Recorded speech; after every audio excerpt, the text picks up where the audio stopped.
By the way, he was on Rogan. Did you guys see Tim Dillon and was it Tim Dillon? I didn't see. I saw that he did it, and the left is going after him like hardcore. Oh, I haven't seen it. I only watched a few minutes. Dude, these people don't know why they're mad at Alex Jones. They really have no idea. He's funny. He's a comedian. Sandy Hook. You know what? Check this out though. I thought of something. I was thinking of something really interesting. I did a segment on this. There was recently Jacobin magazine, which I'm sure you guys. It's the socialist magazine. First, I want to say my respects to Jacobin. They've done repeated articles defending free speech, arguing that if they give in to restrictions on fascist speech, the government will go after them next. And I'm like, yes, exactly.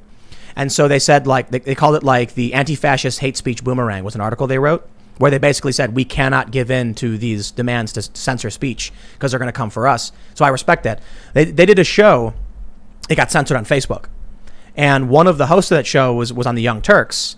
So while I'll give my respects to Jacobin for defending free speech because they understand how important it is for a movement like theirs especially, the host they had from the Young Turks was in favor of censoring Alex Jones. And so I thought about something. I was like, how many decades of content does Alex Jones have? Right. Like three decades. Yeah. And that means he's probably got, out of those decades of work he's done, how many hours of content? 60,000? Well, he didn't work literally. 10,000 was my first guess. It's probably a really ridiculously huge number, right? How many videos did he have on YouTube? How many subscribers? Because he said one thing, he's gone forever. And every bit of speech he ever said, think about how insane that is. That you could talk for 30 years and then say, and also this. Oh, there it is. Get him. And they delete literally everything you've ever said. Not just the things you're saying now, everything you've ever said. That's crazy. And here's, you know what's really crazy about it? The stuff that Jones was saying, as reprehensible as it was, for sure, was like, 7 years before they went after him? It was from a long time ago. The Sandy Hook thing? Yeah, it was from a long time ago. 2013 or something. You remember the incident involved Oliver Darcy. Oh, of course, yeah. Right. It was about Alex Jones confronting him in the halls of the Capitol building and basically being a dickhead and like cornering him and intimidating him. And believe me, Oliver Darcy, if you're watching, there's no love lost here. Right. I met Oliver years ago back at Business Insider when he was there, and he was trying. And he was writing favorable articles. He was trying to be all chummy with us MAGA crew in DC and showing up at all the events. Him and Rosie Gray and Andrew Morantz, and they all just turned. You know that Oliver Darcy interviewed me when the alt-right got banned, and I said, slippery slope, we can't just ban people for bad opinions. And he wrote an article about it. And he was like, renowned journalist or whatever warns of the coming censorship. He was at Business Insider. Then he got hired by CNN, and, rosy-cheeked Oliver Darcy walked in with a smile on his face, like looking up at the big building and all the floors, and he was like, I finally made it. And that's when Jeff Zucker jumped out of the shadows and latched onto his back and sunk his teeth into his neck, and Oliver went, ah, and then turned into a fake news zombie. That's exactly right. They turned him. They turned him into the schoolyard snitch. Yeah. He's got to be like the most hated of all of those people from that time.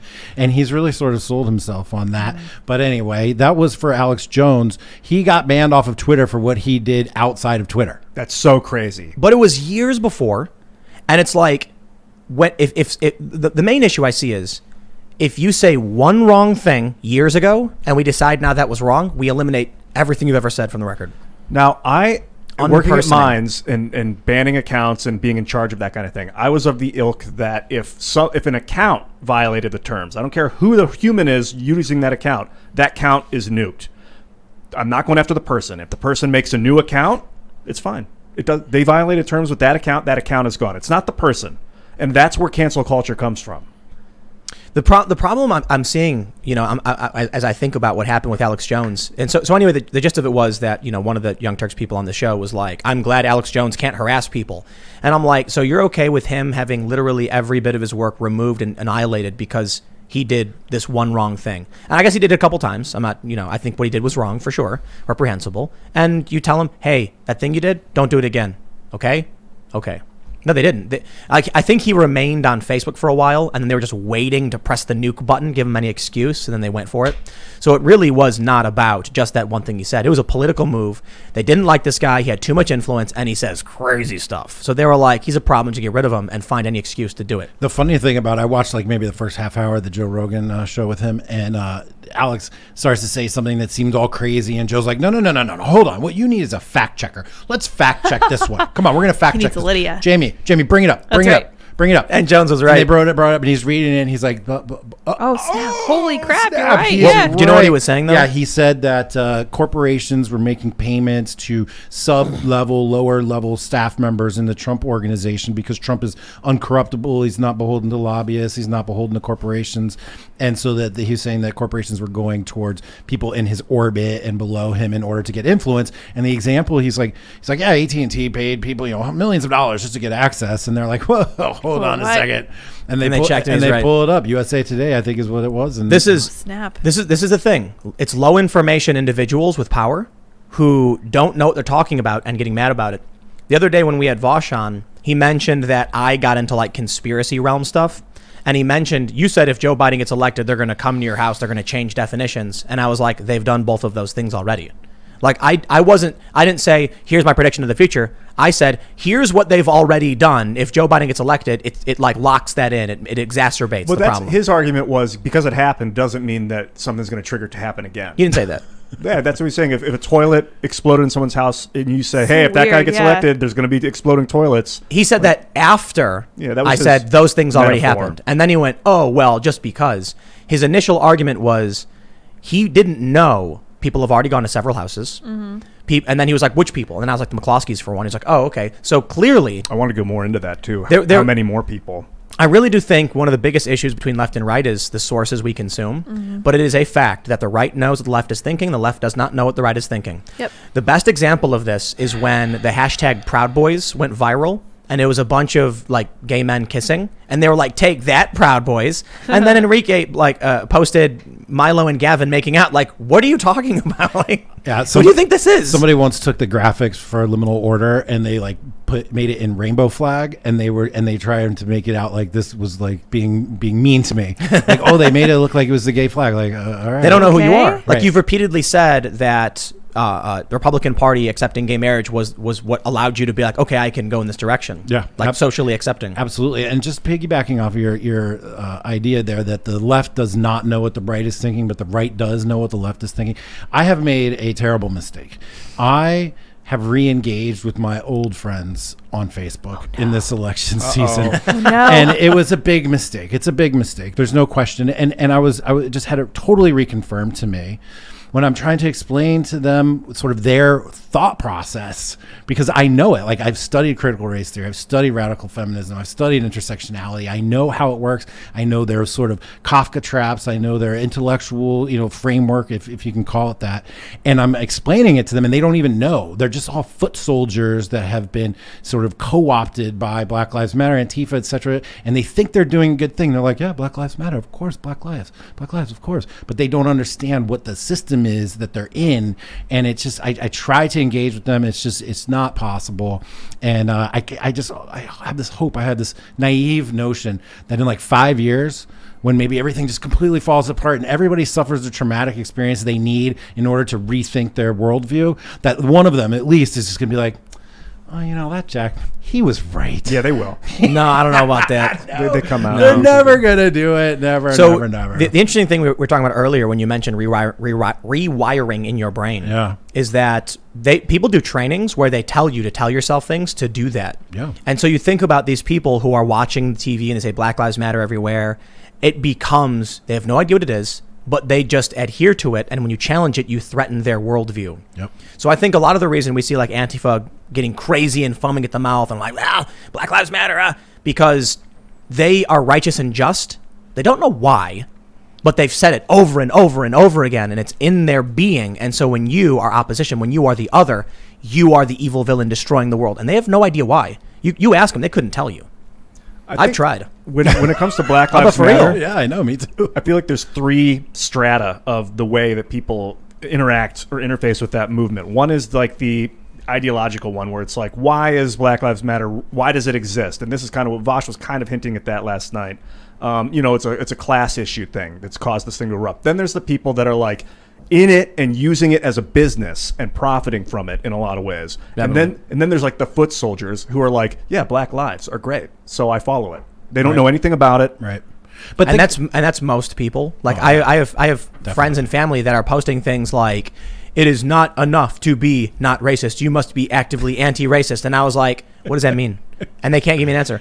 I once did this really thoughtful post about the problems of leftist identitarianism and critical race theory and tried explaining to them using their own words and language. And they just said, F off, basically. Yeah. Like, I'm sorry, we're in the tribe.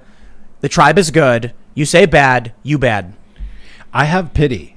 I have pity for them because I do believe that they're possessed. In like a spiritual demon way, maybe.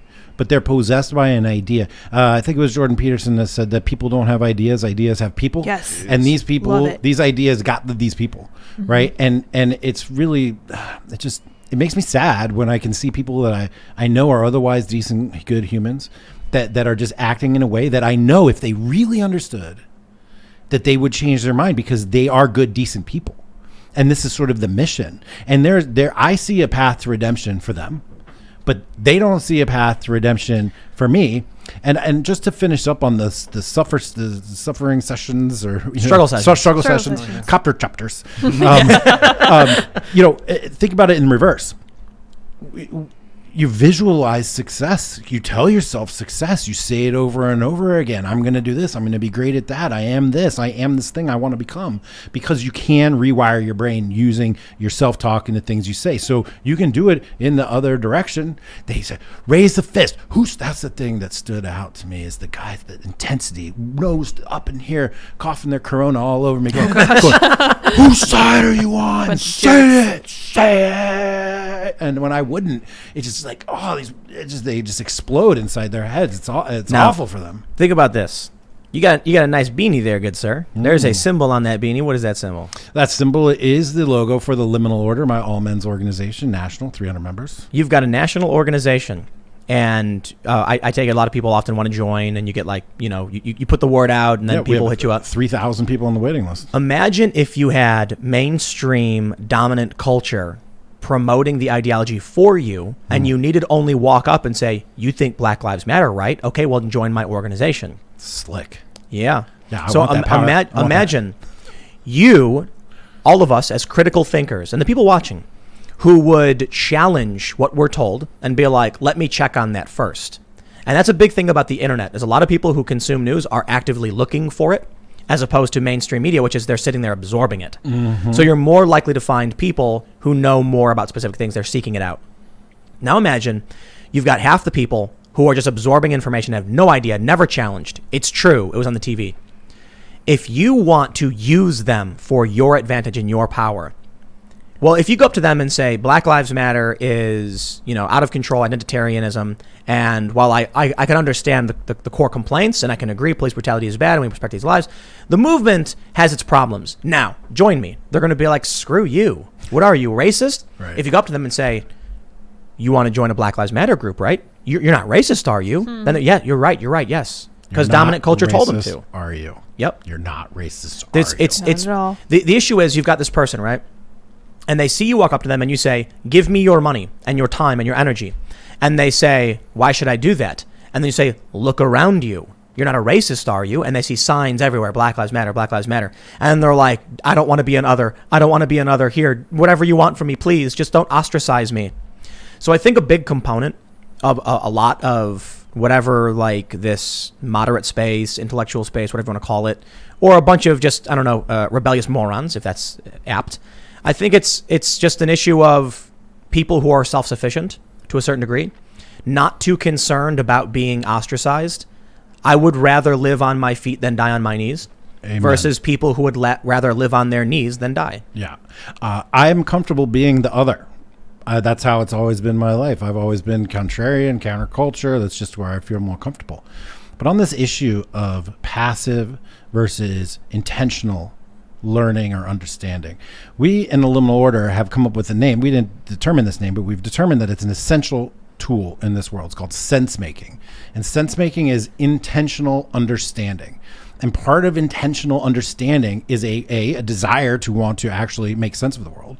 And B, it's also an internal process where you have to understand your emotional triggers, understand what states you are in that lead to emotional triggers and irrational behavior. And it's a process by which you learn how to control your emotions, your emotional triggers, your physical integrity in order to increase your ability to discern between right and wrong, good and bad, so that you can be an intentional understander and do this art of sense making. So if you want to be an independent, sovereign person in an information war space, which is where we are, and the information battlefield is deliberately polluted at all times, if you want to maintain your sense of personal sovereignty, you have to develop this skill of sense making.